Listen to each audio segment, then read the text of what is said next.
नरेंद्र मोदी के खिलाफ बहुत ज़्यादा गुस्सा है, पूरे देश में है।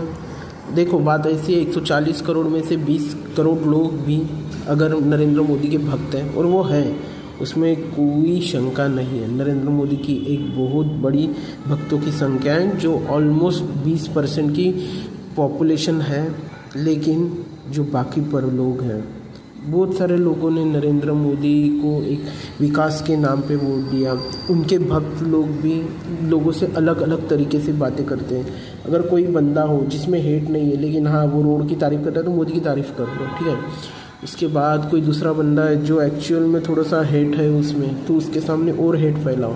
तो ये लोग जो है ना, इनको एक्चुअल में फ़िलहाल कानून का डर नहीं है, तो तुम्हें लगता है कि यही सबसे ज़्यादा लोग हैं, बट ये सच नहीं है। देश में एक बहुत बड़ा तबका है जो नरेंद्र मोदी से गुस्सा कर रहा है। अब प्रॉब्लम यह है कि नरेंद्र मोदी हट क्यों नहीं पा रहे हैं। तो सिंपल बात, अपोजिशन में बहुत बड़े तरीके से संघ और बीजेपी ने घुसपैठ कर दी है।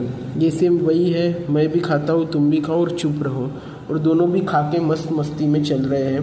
बहुत सारे ऐसे कॉन्ट्रैक्टर हैं जो कांग्रेस के लीडर के आसपास करीब के हैं, उनको बहुत ज़्यादा तरीके से कॉन्ट्रैक्ट मिलते हैं बीजेपी के राज में, तो वो उनको कुछ लेना देना नहीं मैं सत्ता में आऊँ या नहीं। उसके बाद में बहुत सारे अपोजिशन में ऐसे लोग हैं जिनको सत्ता से नहीं सिर्फ पैसे से लेना देना है। बहुत सारे कास्टिस्ट मानसिकता के हैं जो बीजेपी के होने से ज़्यादा खुश है, और वो अभी भी अपोजिशन में रह रहे हैं, क्योंकि बीजेपी में जाके उनको कुछ मिलने वाला नहीं है। तो इसके वजह से बीजेपी का कुछ खास अपोज हो नहीं रहा है। उसके बाद बात है राहुल गांधी की, जिनको कॉरपोरेट की मदद से अब सरकार बनानी ही नहीं है, क्योंकि उनको पता है कि अगर कॉरपोरेट के बहाने से सरकार बनाई तो फिर से देश वही चला जाएगा जहाँ से आया था। इस समय देश को एक बहुत बड़ी क्रांति की ज़रूरत है, लेकिन वो क्रांति इतने ईजिली आ नहीं सकती है। हम नेपाल देख रहे हैं, हम वेनेजुएला, बहुत सारी चीज़ें देख रहे हैं। भारत में वैसी क्रांति कभी पॉसिबल नहीं है। हमारी वोटिंग व्यवस्था पूरी तरह से कॉम्प्रोमाइज़ हो चुकी है, और इसके सिवा जो सुप्रीम कोर्ट है वो भी पूरा का पूरा कॉम्प्रोमाइज़ है। तो हम एक्चुअल में संविधान पे भी भरोसा नहीं रख सकते, क्योंकि संविधान की भी बहुत ज़्यादा धज्जियाँ उड़ा दी गई है।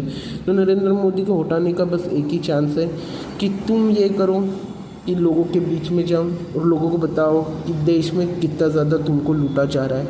आज देश पे 250 लाख करोड़ का कर्ज बन गया है। कौन फेडने वाला है उसको? 50-50, 60-60 साल की इंटरेस्ट पेमेंट पे तुमने ले लिया, और क्या किया उससे? कॉन्ट्रैक्टरों की मदद, कॉन्ट्रैक्टरों ने ख़राब रास्ते बांध के ख़राब कर दिए। अब बात यह है कि इन चीज़ों को सामने लाने के लिए अपोजिशन को काम करना पड़ेगा, लोगों को काम करना पड़ेगा। सब कुछ अपोजिशन पे छोड़ दिया तो भूल जाओ सब कुछ।